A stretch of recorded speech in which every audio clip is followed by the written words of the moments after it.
Hello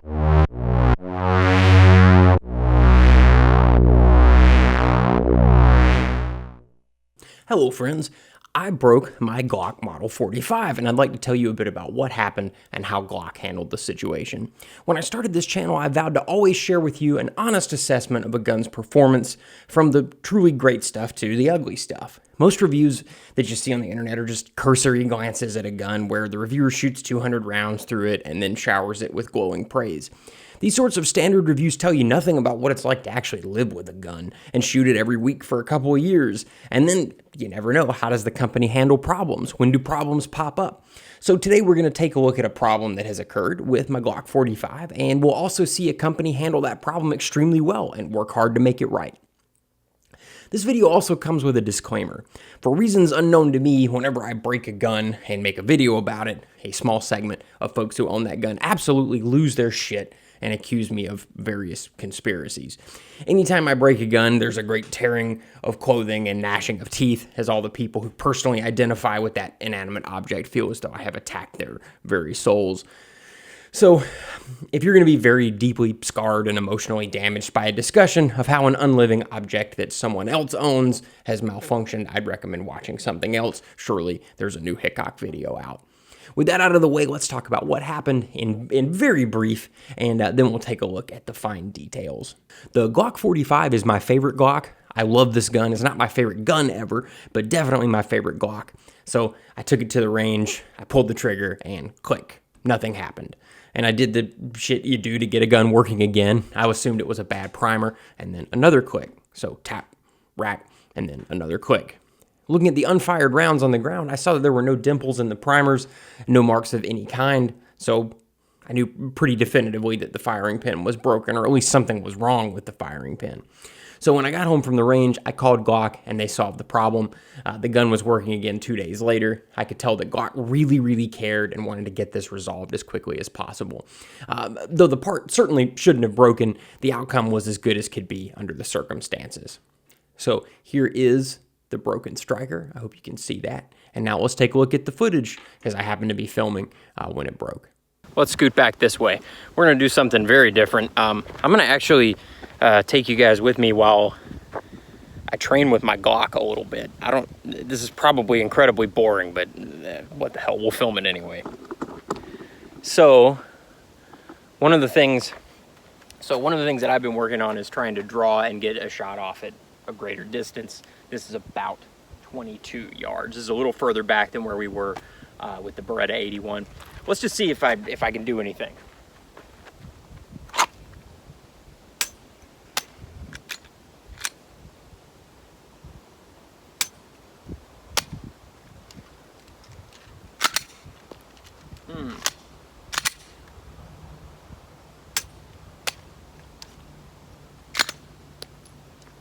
Oh, this is funny. For all of you CZ guys out there, I have broken my Glock's firing pin. Yeah, it's broken. That is very interesting. Yep. And there are no dents on the rounds. Let me get it and show it to you. I don't know if you can see that, but yeah, there are no dimples. So we're gonna go down to the table, and we'll actually break the Glock open now so that you can take a look. Yeah, this is really interesting because this happened with my P10C. I want to see what's going on here. So what happened?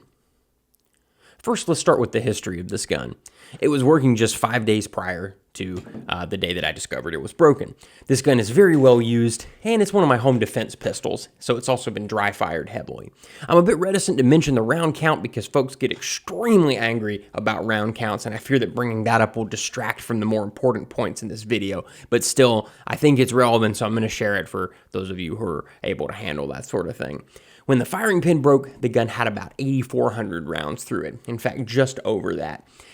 How do I know that? Well, I keep a range journal. I bought this gun the very week they were released, and I've shot about 250 to 300 rounds through it every weekend for a year. And when you think about it, that's really not that much at all. We should probably all be shooting a little bit more than that if we're able, but sometimes I'm too broke. Some weekends I shoot it more and some I shoot it less. One Sunday I shot half a case through the damn thing because I was having fun and I didn't want to stop. Like I said earlier, it's one of my home defense guns and I want to stay proficient with it. Also, according to my records, this is the pistol that I've shot the most in 2019 by quite a bit. A little bit of info on my training habits. If I'm reviewing a gun for you guys and I enjoy it, I'll put 3,000 rounds through it to test it, make a video about how it performed, and then I shoot it a few times a year after that for fun. But I've picked a few guns to train with, and those I shoot every single week, some of them twice a week. It's not that I don't like to mix up the stuff that I use, but I really enjoy training with certain guns, and all of my effort goes into honing my rather meager skills with those guns as much as I can. Those guns that I train with, I have 2 AR-15s and a few 9mm pistols that I'm spending most of my time with. My beloved Beretta 92A1, my PPQ, and this Glock. Most of my time, ammo, and effort is being put into those guns. And I'm telling you this so that you understand that 8,400 rounds really isn't that many. It's more than some, but a lot less than others. So I'm at the range, this gun isn't working, the pin isn't impacting the primers. I disassembled the gun there at the bench, and this confirmed that my suspicion was correct and the firing pin was broken. If you're one of the 4 people who watch this channel, you may remember that I previously broke the firing pin on my CZP-10C. It broke after 2,800 rounds, and I was very displeased with how CZ handled the situation. To be frank, I was very fucking pissed off at them. Guns are mechanical, they break, I've broken a lot of guns. I don't care as much about the parts breakage as I do about how the company chooses to handle the situation. If you'd like a detailed account of the piss poor way that CZ addressed the problem, there will be a video link in the description. The short version, they told me they didn't have the part, but I could buy it when it was back in stock.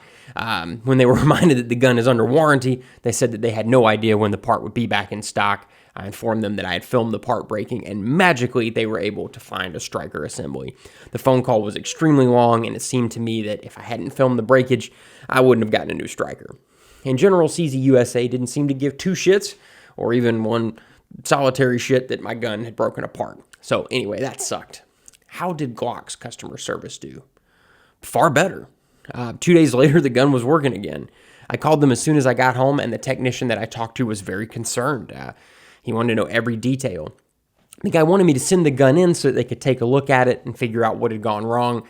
I explained to him that the striker channel and related bits were all fine, and it was clearly a problem with the striker. And that was obvious because, the striker doesn't have a tip on it. There's no pin part to the firing pin. The tech told me that Glock requires guns that have broken an essential part to be sent back to the factory.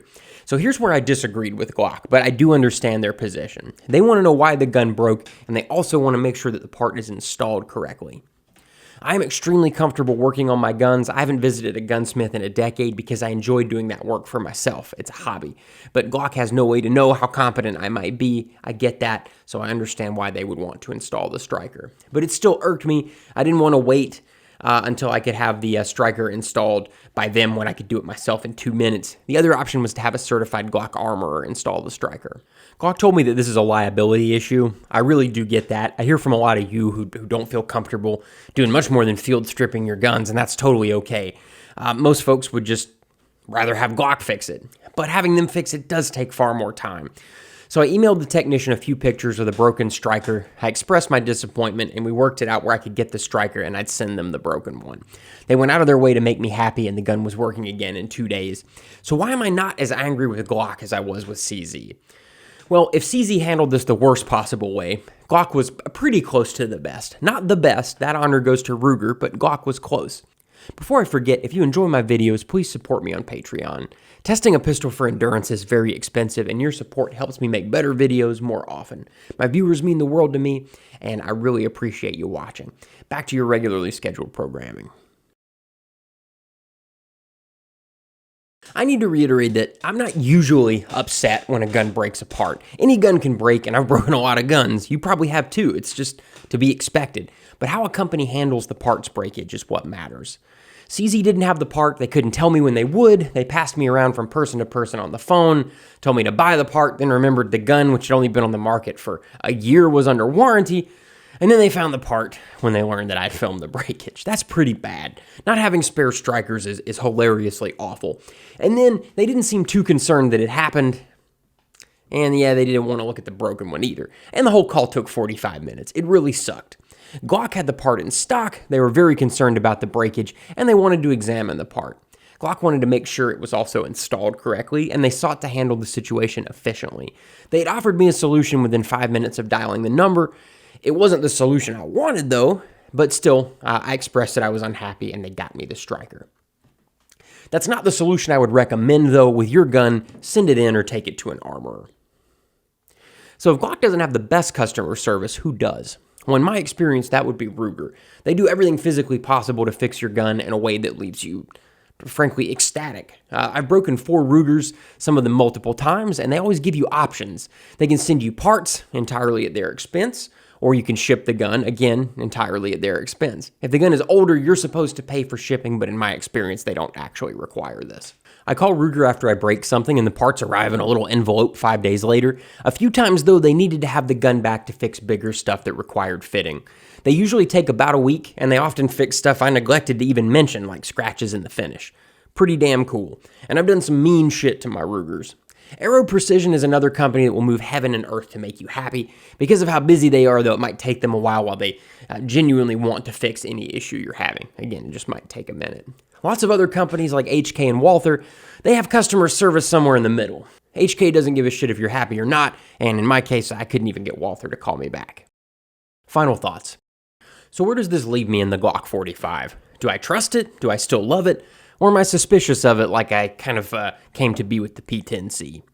If you're one of the 4 people who've watched this channel before, you know that I've never been one of those people saying that the Glock is infallible. They're very, very reliable pistols, but they are not invincible. Shit breaks. This gun fired 8,400 rounds, most of which were 124 grain European stuff, loaded pretty much to 9mm NATO pressures. And I dry fired this gun all the time. A few days went by that I didn't practice drawing the gun and firing it. This is one of my home defense guns, and I have to stay proficient with it. I dry fired the 45 more than any gun in 2019. The CZ firing pin broke after 2,800 rounds and far less dry firing, though it still had been dry fired quite a bit. Either way, neither gun should have broken. It shouldn't have happened, so why don't I mistrust the Glock? Because I was able to immediately get a new firing pin. For me, part of choosing a home defense gun is choosing one that has readily available replacement parts. CZ initially told me they had no pins and they couldn't tell me when they would have more. That's unacceptable. But let's not gloss over what happened with the Glock. Folks speak of Glocks as though they're mythical and invincible and will run forever and ward off all evil. No, they're just really well-made guns with replacement parts around every corner. They're still a wise purchase. But among my guns, there are 2 that I put far more rounds through than this Glock, and I've had them far longer, and neither of these have ever broken apart, ever. And these guns aren't as legendary. In fact, one of them has kind of a bad reputation, depending on who you ask. Yet I found them to be at least as reliable as the Glock. And these guns are the Walther PPQ, which will stick there completely out of frame, and the Beretta 92A1. Although just Beretta 92s in general I found to be very reliable. I had to try to call Walther customer service once because I bought a new P99 and the little case that it came with was fucked up. I never heard back from them, but yeah, I've never had to actually call them for a legitimate, real reason. And Beretta, I don't know, I've never had to call their customer service. So I'm not going to tell you how many rounds I have through these 2, in particular with the 92A1. You wouldn't believe me anyway, but I've had these 2 guns for a while. And for a period, I mostly just shot those 2. I love them both dearly, and they've never broken apart. The PPQ has been dry fired a hilarious number of times. If dry firing was going to break a striker, god damn it would be on that gun. I'm showing you these to note that all guns can break, even Glocks, and that you shouldn't trust the lore that you've heard. If Glocks can break and Berettas are very reliable, you just need to use your guns and test them yourself to really know. Don't take the shit that you read on forums as scientific truth, and don't listen to some jackass on YouTube, especially if that jackass is me. If you buy any gun on this table, though, you're getting a good one, but know that any of them can break, even the Glocks. Thank you for watching, and I hope you all have a wonderful evening. Good night.